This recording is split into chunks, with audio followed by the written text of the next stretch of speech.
Salam bola, hai Tribuners, semeton Tribun Bali, dimanapun berada. Semoga semuanya dalam keadaan baik-baik dan semuanya dalam keadaan sehat. Semeton Tribun Bali, putaran babak 16 besar Euro 2020 semakin menegangkan.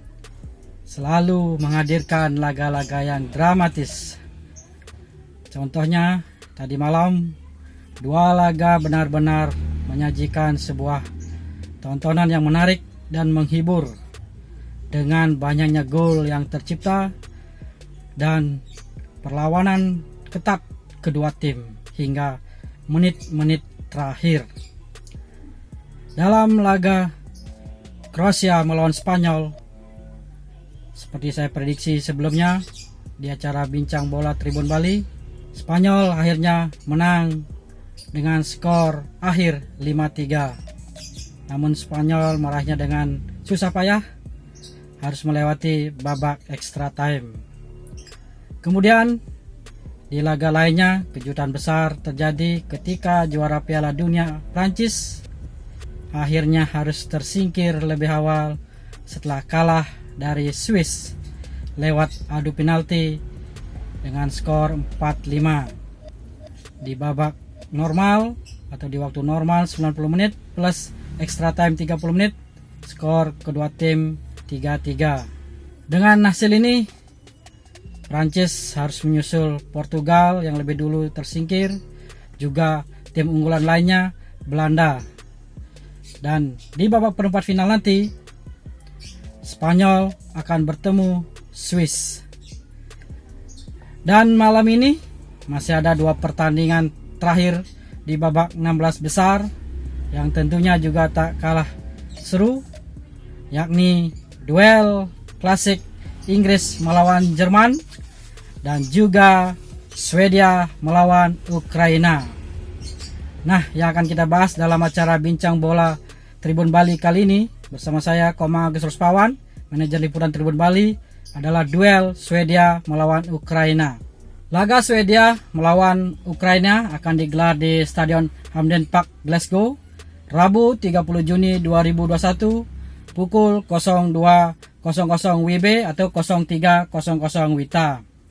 Swedia lolos sebagai juara grup A dengan poin 7, hasil seri melawan Spanyol, kemudian menang 1-0 atas Slovakia dan menang 3-2 atas Polandia. Swedia tercatat tidak terkalahkan di fase grup. Kemudian Ukraina lolos sebagai peringkat 3 terbaik dari grup C. Ukraina lolos ke babak 16 besar, mencatatkan sejarah karena ini untuk pertama kalinya mereka bisa lolos sampai 16 besar Piala Eropa. Di babak penyisihan memang performa Ukraina tidak terlalu gemilang. Mereka menelan 2 kali kekalahan dan hanya sekali menang, masing-masing dengan skor 2-3 dari Belanda, kemudian kalah dari Austria 0-1 dan hanya mengalahkan tim debutan Makedonia Utara dengan skor 2-1. Ukraina lolos dengan 3 poin. Bagaimana kira-kira perakhiran pemain dan kondisi tim menjelang laga 16 besar nanti? Kedua tim relatif tidak mengalami masalah dengan kondisi pemainnya. Kedua tim bisa menurunkan skuad terbaiknya dalam laga nanti malam. Swedia kembali akan memakai formasi 4-4-2 di bawah asuhan Jensen Andersson. Swedia mengusung formasi 4-4-2 dan terbukti mampu menjadi juara grup A. Di posisi kiper tetap dipercayakan pada Olsen. Kemudian 4 pemain belakang akan ditempati oleh Lustig, kemudian Lindelof yang merupakan bek dari Manchester United, kemudian Danielsson dan bek kiri Augustinsson. 4 gelandang akan ditempati oleh Larsson, Olsen, Ekdal dan Emil Forsberg. Emil Forsberg sejauh ini merupakan pemain terbaik dari Swedia. Dia menjadi bintang Swedia dengan mencetak 3 gol. pemain berposisi di sayap kiri ini tampil gemilang. Dia juga bisa bermain sebagai playmaker. So, pemain andalan dari klub RB Leipzig ini patut diwaspadai oleh Ukraina karena dia terbukti sangat tajam dan juga piawai dalam mengatur permainan. Di lini depan, Swedia akan menurunkan Isak yang dalam 3 laga fase penyisihan grup selalu tampil sebagai starter. Sementara pendampingnya kemungkinan antara Quaison atau striker senior Marcus Berg.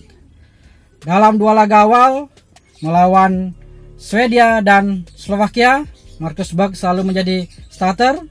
Sementara di laga terakhir melawan Polandia, Quaison yang menjadi pilihan utama. Tetapi kedua pemain ini belum mencetak 1 gol pun dalam 3 laga di fase grup. Nah, kita tunggu siapa kira-kira akan ditampilkan oleh pelatih Janne Andersson sebagai striker pendamping Isak di lini depan. Sementara Ukraina, pelatih Andriy Shevchenko akan memakai formasi 4-3-3. Di posisi kiper ada Busan. Kemudian bek kanan diisi oleh Karavayev.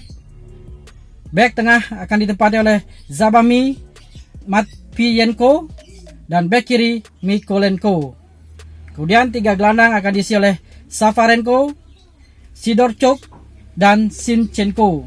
Sinchenko merupakan pemain Manchester City. Ini patut diwaspadai juga oleh pertahanan Swedia. Kemudian di depan ada Yarmolenko yang sejauh ini sudah mencetak 2 gol di fase grup. Yaremchuk menjadi striker andalan dari Ukraina dan saat ini disebut-sebut tengah diincar oleh klub raksasa Italia AC Milan. Kemudian penyerang kiri akan diisi oleh Malinovsky. Dari rekor pertemuan atau head to head, kedua tim sudah 4 kali bertemu, di mana Swedia menang sekali, kemudian imbang sekali, dan Ukraina menang 2 kali. Artinya dari 4 pertemuan, Ukraina lebih unggul dari Swedia. Adapun pertemuan terakhir mereka terjadi di fase grup Euro 2012. Saat itu Ukraina menang dengan skor 1-2. Swedia dalam laga itu unggul lebih dulu lewat Zlatan Ibrahimovic, tetapi dibalas oleh 2 gol Andriy Shevchenko sehingga Ukraina menang dengan skor 2-1. Nah, apakah kenangan manis Shevchenko di Euro 2012 itu akan terulang malam ini dalam laga 16 besar Euro 2020? Patut kita simak. Tetapi kalau kita melihat performa tim antara Swedia dan Ukraina di Euro 2020 ini di fase grup, Swedia lebih layak difavoritkan. Kita lihat bagaimana Swedia di grup E bersama Spanyol, Polandia, Slovakia. Swedia bisa mengungguli Spanyol sebagai juara grup dan Swedia tidak terkalahkan di fase grup. Artinya performa Swedia jelas lebih baik dari Ukraina yang hanya unggul atau lolos sebagai posisi 3 terbaik. Itu pun hanya sekali menang atas tim debutan Makedonia Utara. So, dengan kondisi ini, Swedia memang layak diunggulkan untuk memenangkan laga ini. Tetapi yang patut dicatat, Ukraina juga berpotensi memberi kejutan seperti yang dilakukan oleh Ceko maupun Swiss apabila Swedia tidak hati-hati menghadapi ancaman atau semangat dari pemain-pemain Ukraina. Prediksi skor, saya kira Swedia akan menang dengan skor 2-1. Demikian Semeton Tribun Bali. Sampai jumpa. Salam bola.